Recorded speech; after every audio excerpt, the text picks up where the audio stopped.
Good morning and welcome. The 2013 Lesley University Commencement for the graduates of the Graduate School of Arts and Social Sciences and the Graduate School of Education is called to order.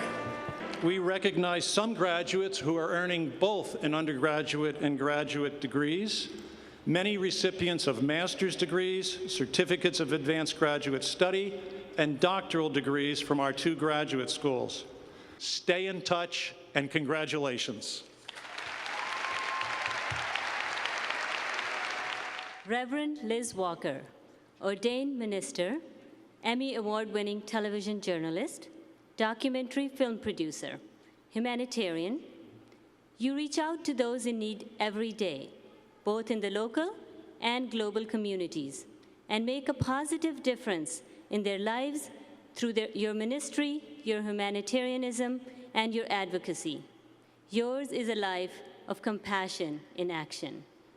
For 20 years, you anchored the WBZ TV news, and your exemplary coverage, combined with your warmth and wit, made you a trusted and beloved television personality. A pioneer, you were the first African American in Boston to anchor a major television newscast.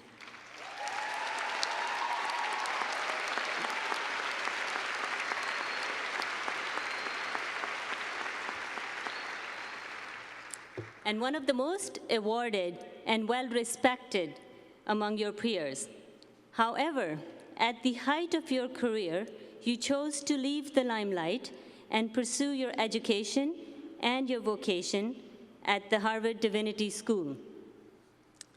Now, the Reverend Liz Walker of Roxbury Presbyterian Church, you serve your congregation and all those who need your help. You have worked in challenging environments, including war-torn southern Sudan, where you have exposed the controversial slave trade and filmed and produced multiple documentaries. Your outrage for human rights atrocities has prompted you to co-found My Sister's Keeper, a grassroots organization that advocates for women and children who are trying to rebuild their country and their lives. A testament to your tenacious commitment and leadership, this organization recently opened a girls' school to serve more than 1,000 students.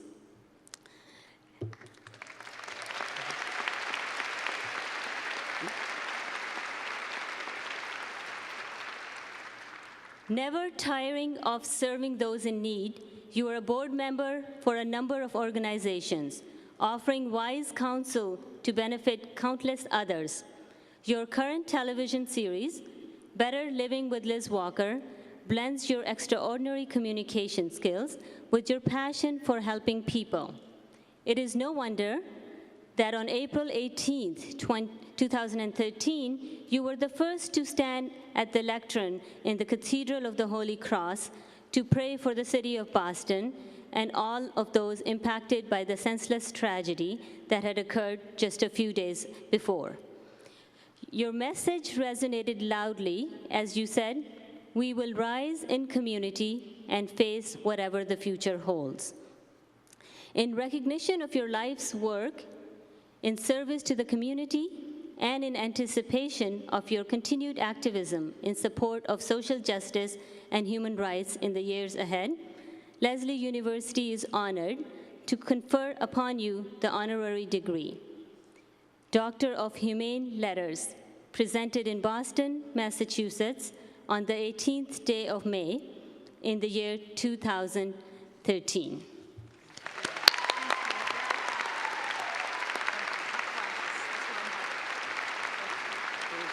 This is for you. Thank you. And we're going to put a little thing right over here. Just face the crowd. Okay. I'll take this. Thank you. Thanks all you. Okay, thank you.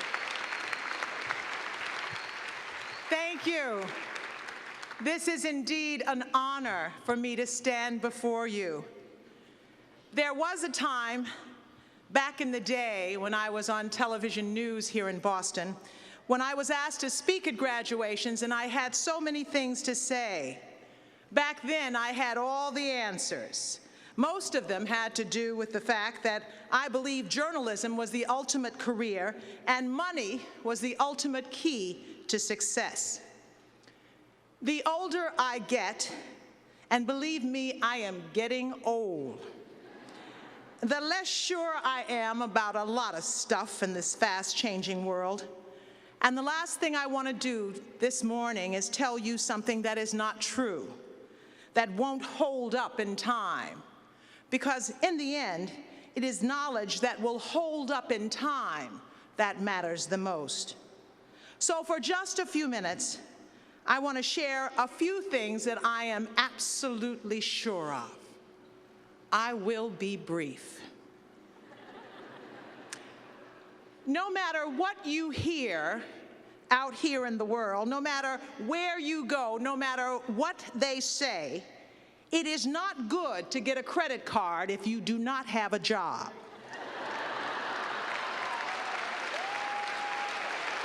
You won't hear that at many college graduations, but I promise you that is true. My son just 2 or 3 years ago graduated from a prestigious school in New York City. He's 25 years old. He's an actor. He called me on the phone not too long ago. He said, "Mom," he's an actor, remember that. He said, "Mom, they tell me that if I get a credit card, it will establish my credit." I said, "Son, do you have a job?" He said, "No, Mom." I said, "Don't get a credit card."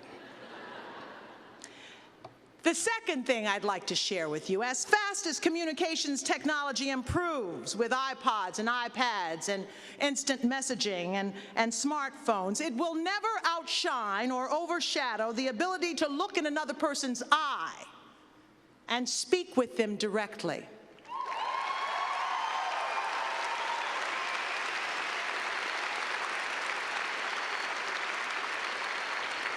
Number 3, this world grows smaller every day, and we will learn sooner or later, in good ways or in bad ways, that all those people in all those places all over the world, the people that we label as them, are really us.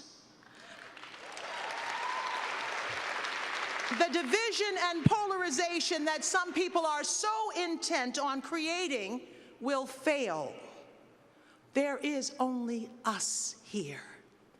I have spent the last 25 years of my life as a television journalist and the last 12 years of my life in humanitarian work in Sudan and now in ministry in Roxbury. And I just will have one story to share with you.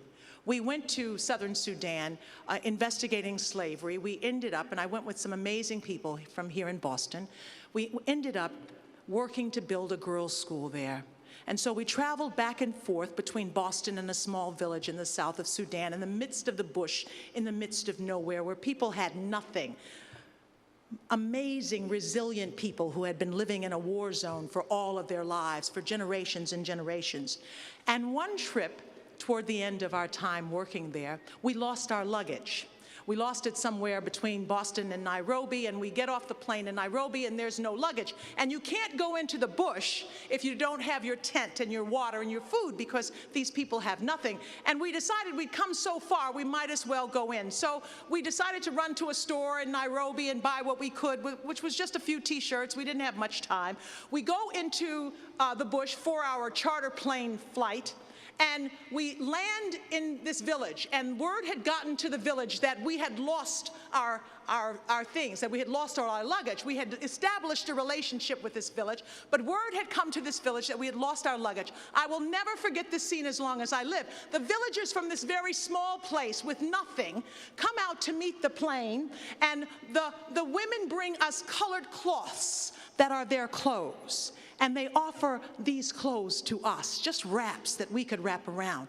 And the men brought us hand-hewn cots that they had made for us because they knew we didn't have sleeping bags and would have no place to sleep. And the old women brought pots of goat that they had cooked to share with us when they barely have food themselves. And the little children even brought us sticks that we could brush our teeth because they heard we had nothing. And it dawned on me that we had gone to Sudan to save Africa. And at that moment, Africa saved us.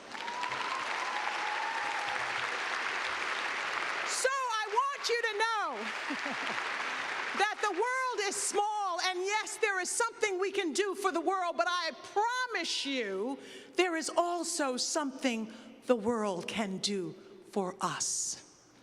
And so whatever your field is, whatever your profession is, as uncertain and frightening as this world seems to be getting every day, I want you to know that grace abounds, that there is goodness in the world, and we can either be a part of it or against it. But the universe arcs toward justice. Congratulations to you all, and thank you.